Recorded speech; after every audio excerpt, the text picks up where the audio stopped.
Man, Jim, I spent last night, I don't know if you got a chance to watch some of his TED Talks Yep. at TEDx Talks in Austin. And I went down a rabbit hole with our next guest last night. I didn't see it coming. There's sometimes, we have so much content that we have to consume, from movies to TV shows to music to articles and news to be on the show. And so sometimes we don't get a chance to like fully dive into some of its stuff. But our next guest did one or two things in the first clip that I saw that I was like, I got to keep watching. And then I found myself at midnight down the rabbit hole. That is SaulPaul, guys. So next up, so excited to welcome a man who truly embodies the phrase musician with a message. I love that. That means this is somebody using their platform for good, not just for egotistical, look at me, look at me. In one word, his story is extraordinary, guys. So from a troubled past, which he will talk about to us today, to become, he has as a child went through a lot of tough stuff with losing his parents, and then spent time, did time in prison, got out, and went from that to becoming a 2-time Grammy-nominated artist, a 3-time TED Talk speaker, the founder of a foundation that empowers young people through music and mentorship. He's built a career on creativity, resilience, and impact, y'all. This is true. He blends hip hop, folk, pop, Afrobeat, R&B, and reggae. All in, I love when somebody makes up their own genre. They just put it all in the cauldron and see what comes out. It's very uniquely his own. He's shared it on stages from South by Southwest to the Kennedy Center. And beyond music, he's also launched Change Water, a company that donates half of its profits to local communities. And he's got a new children's book on the way called Be the Change. If you want to see change, be the change, guys. So at every turn, SaulPaul is using his art and his life to lift others up. I cannot wait to hear more from his lips to our ears. Please make welcome to the show our new friend and soon to be yours, SaulPaul. Good morning, friend. Woo! Good morning. Good morning. Wow, that was an amazing intro. I need to take you on the road with me. I am available to travel. I just need a wind machine and somebody to throw glitter when I walk on scene. Other than that, I got you. I want to just jump in here, just from the top. Let's just kind of do this, and I want to get to your career as well too. I will tell you, like Lindsay, I consumed a lot of content. Was very impressed. For our listeners, by the way, whether it is the work that you do, you manage to merge. I'm gonna tell people SaulPaul.com again, SkillBuildersCareerAcademy.com. If you actually take the time to go through both those websites, you will see that there is an interconnectedness there, because so much of what you create from an artistic standpoint is driven by the dreams that you have, not just for yourself, but millions of American kids and teenagers and people who are looking for a different route to a different place and the American dream. And that seems to work its way both through what you produce and what you promote. Is that fair? That is very fair. I'm very encouraged. I'm glad that bleeds through. When you're a creator, when you're an artist, you can craft your art. You can have an intent, but it's not always. You can't guarantee that people receive it that way. But I'm glad that carries over. That's my goal. Exactly. You nailed it. I got to tell you, Jim. Okay, are you guys ready? I'm going to say something really dumb right here. Lindsay's dumb comment of the day, number 1. Thank you. I'm glad it's only one. The day is still early. SaulPaul, Jim, okay, I grew up listening to rap. I love rap and hip hop. I love it. As a country singer, that's funny. I love like Patsy Cline, and I love Bone Thugs and Harmony. That is my hashtag balance. Right. 1999. Yes, I'm going to see them in Nashville in a couple weeks. Okay. St. Clair. Yeah, buddy. Yeah. Here's what you said in your Austin TEDx talk in front of all the women, which, by the way, was amazing. We're going to talk about it in a second. I did not know what RAP stands for. I did not know. I did not know the acronym. Yes. Rhythm and poetry. How have I missed that all my life? My mind, I laid down on the couch and hit myself in the forehead last night. I was like, oh my God, how did I miss that? My whole world opened up. So you went from being Saul to becoming Paul. You were struck down on the road to Damascus. I was, dude. So just talk about that, because when you flow, when people throw out, this is how you know that this isn't AI, this is live. He's doing this as a total innate talent. People are throwing out words from the audience for him to do a flow over and to improvise. Yes. And he somehow works in supercalifragilisticexpialidocious. He didn't even know the word, and he worked it in his rap. That is what rhythm and poetry is all about. Talk a little bit about what rhythm and poetry means to you. I love it. Yeah, just music. Like, that's my heart. I started off purely as a improvisational freestyle artist, just make up songs on the top of your head. Then I became a songwriter. Then I became a producer. And along the way, I discovered live instruments because I grew up on hip hop, and there weren't at that time that many live instruments. And I discovered the classical acoustic guitar and fell in love with that. Then I discovered a loop pedal, which allowed me to make music the way my brain works, which was live and in the moment and capture quick thoughts and ideas. And then I ended up creating my own, as you mentioned earlier, my own genre in all essence. But I don't even think in genres. I think maybe in the 1800s, before then, people didn't have genres to pick from. If some folks met each other, they just made music. Like, music is its own language. And so I love being able to tap back into that. Plus, when a concert is great, but a live experience, a unique moment that you can create is better, in my opinion. And so being able to create something live on the spot, crowdsource a song, let people be part of it instead of just spectate, they get to participate, yeah, that's my thing. One of the other things, too, about what you do from an artistic standpoint of pulling words, and by the way, people always forget that words, when they get thrown at you, aren't, even if it is English, even if every single word thrown at you is English, there are different ways of speaking English all across this country. So you're having to make cultural adjustments in the moment. With the Skill Builders Career Academy, this is really kind of cool because you're trying to develop young people who actually understand what the modern economy is, and it's so many different things that are going on. And it just strikes me that somebody who actually is skilled at rap might be uniquely positioned to have an intellectual understanding of what it means to kind of function in this new economy where you have people who might actually have an associate's degree, a trade school degree, have a certificate in another foreign language, and literally have to kind of, in the same way that rap serves as a pastiche, sort of pulling all this different stuff together, you've almost got to keep yourself completely open as a vessel to all the things going on around you. And I'm wondering, when you go on the $1 Million Dreams tour, when you head out there, to go meet with people, how much of what you're trying to accomplish is being accomplished by the people you meet and what you take from them when you're on the road and when you're among the people? I found a unique way to. I have this statement, I believe we're all born on purpose with the purpose. I believe we all have unique gifts and talents. Sometimes our talents fit easily into predefined boxes. I think most of the times, or at least because I'm an artist, I recognize that the way you do what you do uniquely might not fit into a predetermined box. But the way you can see it, you have to start seeing what you do and figure out how to make the most of that. And then that carries over when you start talking about career. I like to say the goal is not to just, get paid, but to get paid to do what you love.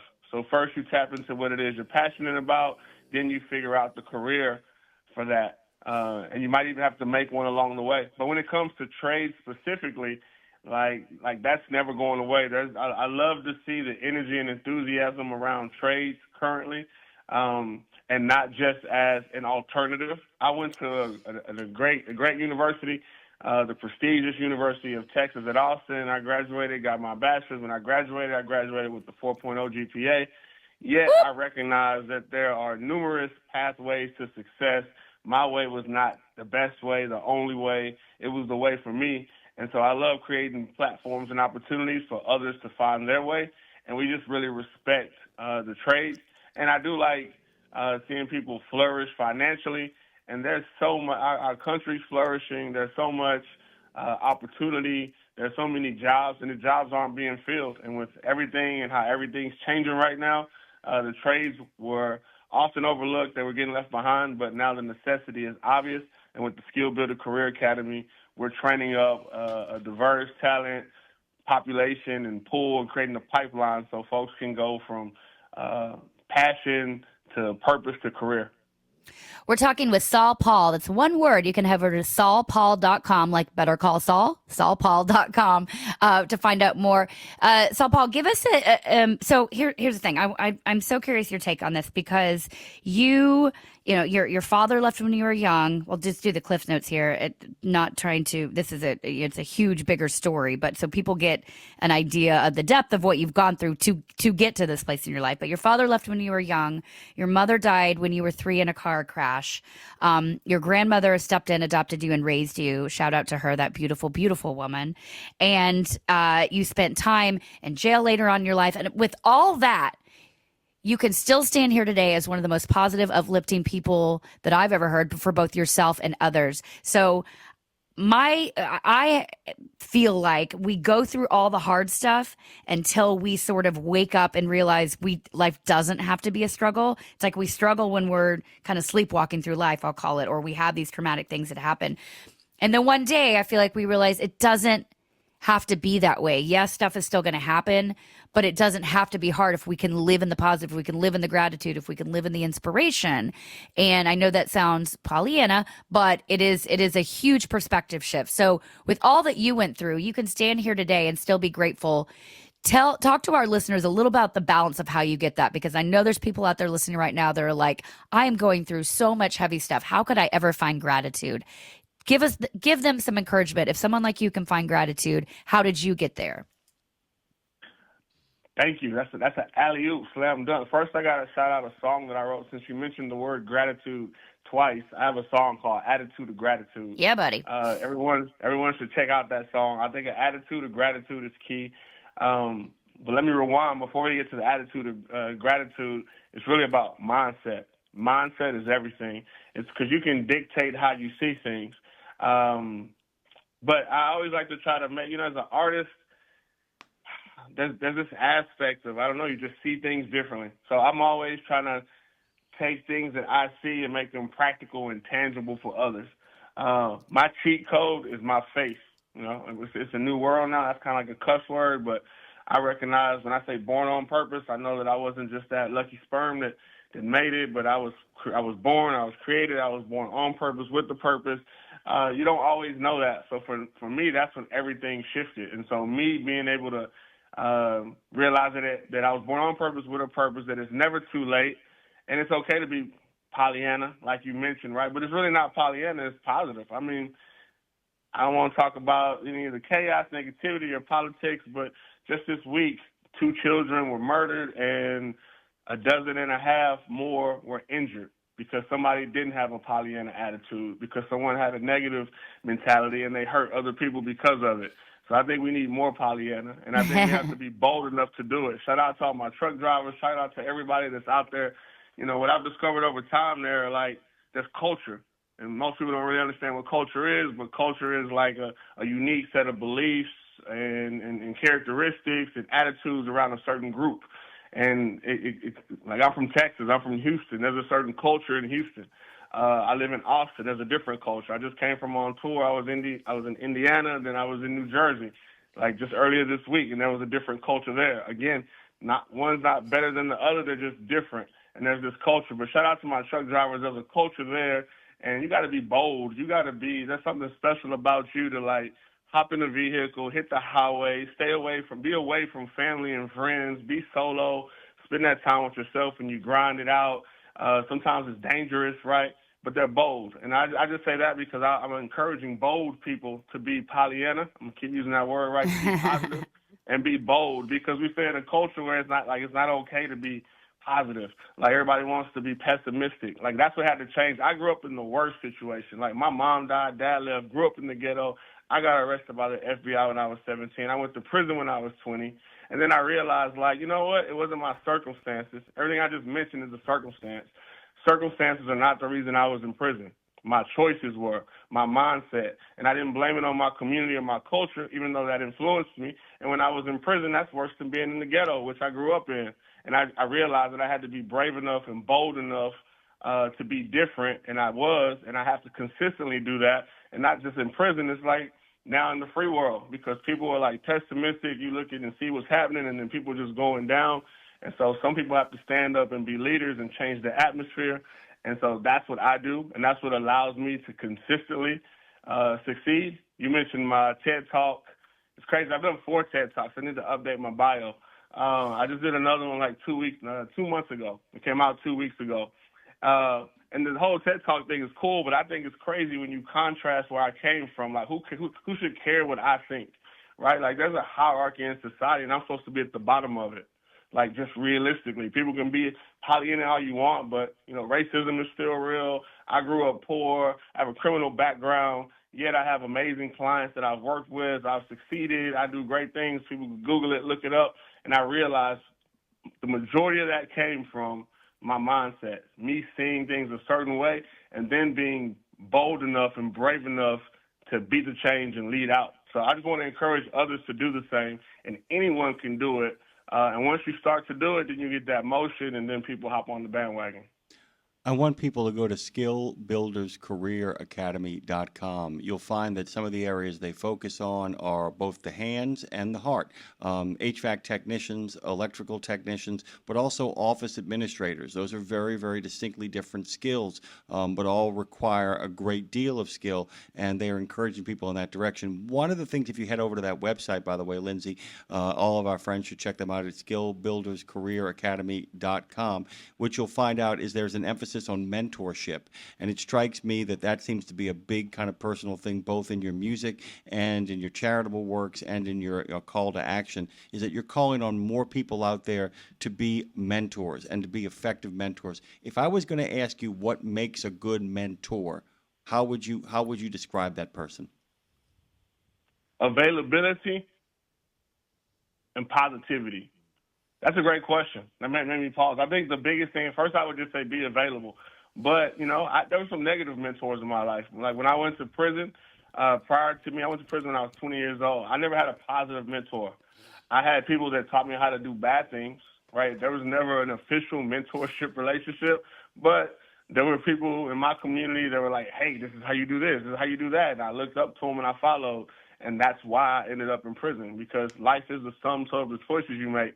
So when we talk about mentorship, anybody listening is actually qualified, especially if you're available. You have to make yourself available, spend some time. And there's so many ways to do it now. It doesn't require being in person. You can phone calls, FaceTime, Zoom, text, email. It's just really communication, and it's being able to sow those seeds. And there's that other part, like seeds of positivity. You don't have to be like perfect, definitely not necessary, maybe just a little further ahead of the person that you're mentoring. And that makes all the difference. And that's what's necessary. And mentorship is key. I want to talk real quickly here about prison, because there's a lot of people who have never, I believe we are all doing, there's some real evil out there, but for the most part, I believe we're all doing the best we can with the information that we have or what's put in front of us, you know, and what we know, what we've been exposed to. And most people are not in prison, have not seen that, will not know that. And they can walk around and talk a big game about what so-and-so did wrong to end up there. But it's like you said, it's circumstances plus choices. But can you tell us one thing? Because what I do know is that in jail, it's not really set up to always to make people want to thrive. Like I know, right? I know they're like replaying episodes of Jerry Springer, and it's, you know, you don't have clean water. Like that's bad. How do you know? I do. Come back to your question, but I would like to highlight something I share often when I'm performing or giving keynotes, and I'm like, top 2 shows in prison always blow my mind. Top 3, one is Cops, which blows my mind. I'm like, bro, why are we watching this? This is why we're here. But yeah, runs the Cops. 1, 2 is Young and the Restless. Oh, that's my favorite soap. I might need to get into some trouble. I might need an excuse to have to watch that. And then number 3 is Jerry. But yeah, you're not the daddy. Opportunity for the rehabilitation. There it is. It's not. You just hit it. It's putting negativity back in the mind that just creates the vicious cycle. I was going to say, can you tell our listeners who might be out there judging what they think it is to quote unquote get in trouble? Tell us something that would be one other thing that would blow somebody's mind that is happening in jail, because prison reform is not talked about enough, and it is something that is so important. And I would love your take on that. Something that might blow our listeners' mind that happens in there that is not okay. Opportunity use, which is the new word. That's the latest version of how you say at-risk use. So opportunity youth, which is people that are born into bad situations, or end up in prison. Then there are youth that age out of foster care, right? Who again, like when you're in foster care, like me, my mom died and my dad left. So through no fault of my own, I was placed in foster care. People that are in foster care, children that are in foster care, are usually not choosing that situation. They're placed in it. But then you age out, and then you don't have like a family support system. People don't think about what happens when you turn 18 and you don't have a family. So that those people, a large portion of those children end up homeless, and then that leads to being incarcerated. Then you have people that are just in poverty and on public assistance in the first place, again, usually born and placed in that situation. And we look at it from a children's perspective, not the adult like children, because children grow up and then they end up in prison. And then there's the mental health, those that have those challenges. And then when you talk about prison, that's who's in prison. That sadly is the majority, not the evil criminals. That's a portion. Yes, I'm glad those people are locked up and dealing with what they have to do with. And then there's restorative justice even for that. But that's what would be surprising is when you realize, like, wow, people who got dealt a bad hand in the first place are the ones who end up in prison.